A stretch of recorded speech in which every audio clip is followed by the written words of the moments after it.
Sikreto para hindi ka maging mahirap sa buhay mo, especially ka negosyo kapag ka tumatanda ka na. Number 1, kailangan mong matuto ng ibang mga skill na po pwedeng makapag-generate o makapag-provide ng income para sa'yo. Halimbawa, pagkakarpintero, pag-aaral magmaneho. Yung matuto kang magmaneho, napakalaking bagay niyang kanegosyo. Pag-aalaga ng mga hayop, pagtatanim ng halaman, pagtuturo, napakarami mga kanegosyo. Ito kasi yung mga abilidad na kapag ka naging taglay-taglay natin, hindi tayo basta-basta maghihirap sa buhay. Kasi etong mga ganitong klase ng abilidad is po pwedeng makapag-provide o makapag-produce ng income sa atin kahit tayo ay matanda na. At ang higit sa lahat na skill na kinakailangan maging taglay mo kanegosyo is yung pagbebenta. Sales skill ka negosyo. Kasi kahit na gaano kaganda at gaano karami yung taglay-taglay mong abilidad sa pagmemekaniko, sa pagkakarpintero, sa pag-aalaga ng mga ganito, sa pagpuproduce ng mga ganito, kung hindi mo naman kayang ibenta yung mga napoproduce mo at hindi mo kayang i-market yung sarili mo sa tao, is baliwala ka negosyo. Kasi para makagawa tayo ng pera, kailangan nating magbenta. Kaya ang pinaka-importante na skill na kinakailangan matutunan natin bilang tao is magbenta. Sales skill ka negosyo. Number 2, invest in education. Alam mo ka negosyo, ito yung bagay na hindi mo po pwedeng baliwalain sa lahat ng pag-uusapan natin ngayong araw na to. Dahil kapag ka konti ang kaalaman mo, kapag ka mababa ang knowledge mo ka negosyo, is mas magastos at napakalaki ng risk para maghirap ka sa buhay. Dahil ang kamangmangan ka negosyo, nakakamatay yan, di ba? Ang kamangmangan o kakulangan ng kaalaman sa mga bagay-bagay is pwede kang maghirap o pwedeng magdala sa'yo patungo sa kahirapan ka negosyo. Kaya dapat siguraduhin mo na palalawakin mo yung kaalaman mo, yung knowledge mo sa edukasyon, especially sa financial literacy ka negosyo. So, paano mo gagawin yun? So, pwede kang mag-attend ng mga seminars. Okay? Napakaraming seminars lalo na sa panahon ngayon. Diba? So, pangalawa, pwede kang mag-invest sa mga libro. Nung kabataan ko kanegosyo, ganyan ang naging diskarte ko. Every time nasasahod ako, every 15 and 30th of the month, nag-i-invest talaga ako. Naglalaan ako ng pera para bumili ng mga libro na makakatulong para mas lalong palawakin yung mga nalalaman ko. So ano pa? Kung ikaw nasa kalakasan ka ng kita mo at afford mo naman, pwede kang mag-hire ng financial coach na negosyo. At wag na wag mong babaliwalain itong bagay na to. Dahil ito ang makakapagpatagal ng kalakasan mo pagdating sa income.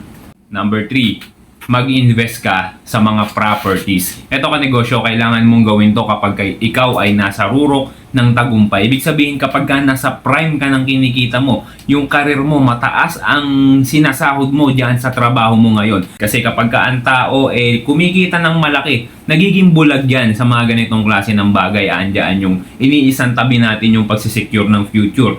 So, bili na sasakyan, bili ng mga kung ano-anong luho, bakasyon dito, bili ng mga masasarap na pagkain, punta sa tropa, party-party, inom, di ba? So, alam ko lahat yan kanegosyo kasi I've been there before and nagkamali ako sa bagay na yan. Kaya nung panahon na dumating na yung dropping time, yung nawala na ako sa prime, nga, di ba? Kaya nga sinasabi ko sa inyo ngayon pa lang, kapag ka ikaw ay nasa kalakasan ka ng kita mo, ng income mo, kailangan mag-isip ka na mag-invest ka sa property. Ano yung mga property na po pwede mong pag-investan? Siyempre, lupa ka negosyo. Kasi ang lupa talagang, alam naman natin, tumataas ang value niyan ka negosyo. Pero hindi lahat so kinakailangan mo ring mamili. So, pwede ka mag-invest sa mga condo, real estate ka negosyo, paupahan mo, di ba? Kung gusto mo naman mag-invest ka sa sasakyan, pero siguraduhin mo na yung bibilin mo sa sasakyan is makakapag-provide ng income para sa'yo at hindi lang to magiging luho mo na binili mo lang para iyabang mo sa social media o i-flex mo sa mga kaibigan mo. Dahil ito yung mga bagay na kapag ka dumating na yung oras na wala ka na sa prime mo or unti-unti nang nagsusubside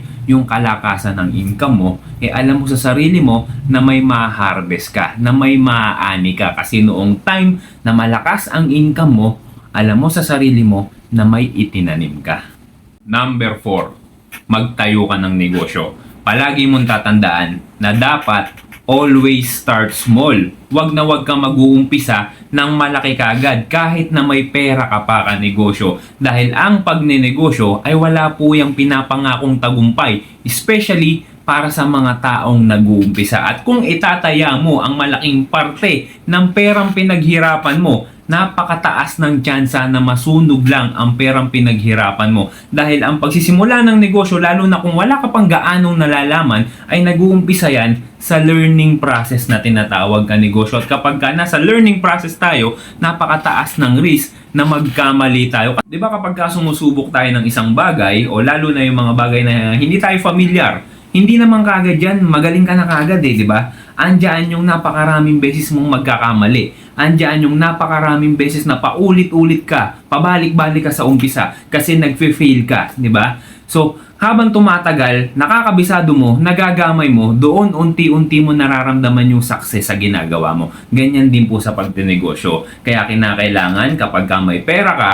magsimula ka sa maliit. Pag-aralan mo, kabisaduhin mo, at nang sa ganon, kapag ka nagamay mo na, kapag kakabisado mo na, at kapag kakumpiyansa ka na, doon mo na siya pwedeng unti-unti mo nang pasukan ng perang pinaghirapan mo. Kasi confident ka na, alam mo na yung ginagawa mo, alam mo na yung pasikot-sikot sa mga bagay na kung saan po pwedeng mauwi yung negosyo mo. Kaya kapag kakabisado mo na yan, rat-ratin mo na. Number 5. Lower your living expenses. Alam mo kanegosyo, hindi naman masama na paminsan-minsan pagbigyan rin naman natin yung ating sarili sa mga bagay na gusto nating maranasan. Sa mga luho, pagbigyan natin yung ating pamilya na makapunta, makapasyal sa mga ganito, ma-experience yung mga bagay na na-experience ng ibang mga average families. Hindi masama yung kanegosyo at importante rin yan, kasama yan. Pero kung ang nangyayari sa buhay mo is masyadong mataas yung living expenses mo to the point na wala nang natitira sa sinasahod mo o sa kinikita ng negosyo mo is napupunta lang para makasurvive ka sa lifestyle na napili mo, ibig sabihin ka negosyo, masyadong mataas ang living expenses mo at kinakailangan mong babaan yan dahil dalawa lang ang destinasyon na po pwede mong kabagsakan kapag pinagpatuloy mo yung ganyang klase ng lifestyle mo. Malubog ka sa utang or number 2, malubog ka sa utang. Number 6, iwasan mo ang magsugal.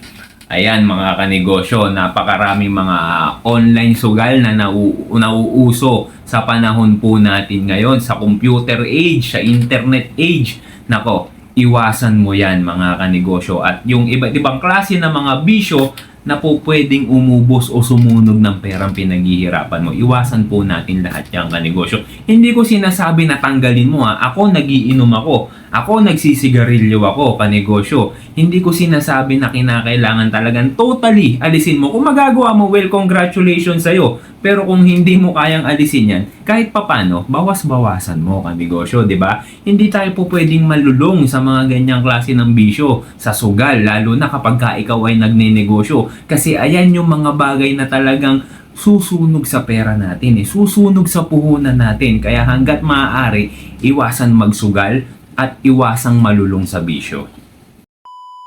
Mga kanegosyo, maraming salamat sa panonood mo. Kung umabot ka hanggang dito sa dulo ng ating video, palambing naman, isang like and share lang kanegosyo. At kung hindi ka pa nakafollow sa aking Facebook account, follow mo na ako, Mark Patrick Salazar. At pasubscribe naman dito sa aking YouTube channel mga kanegosyo para ma-reach ko na yung aking 10,000 subscribers. So yun lang mga kanegosyo, maraming salamat po.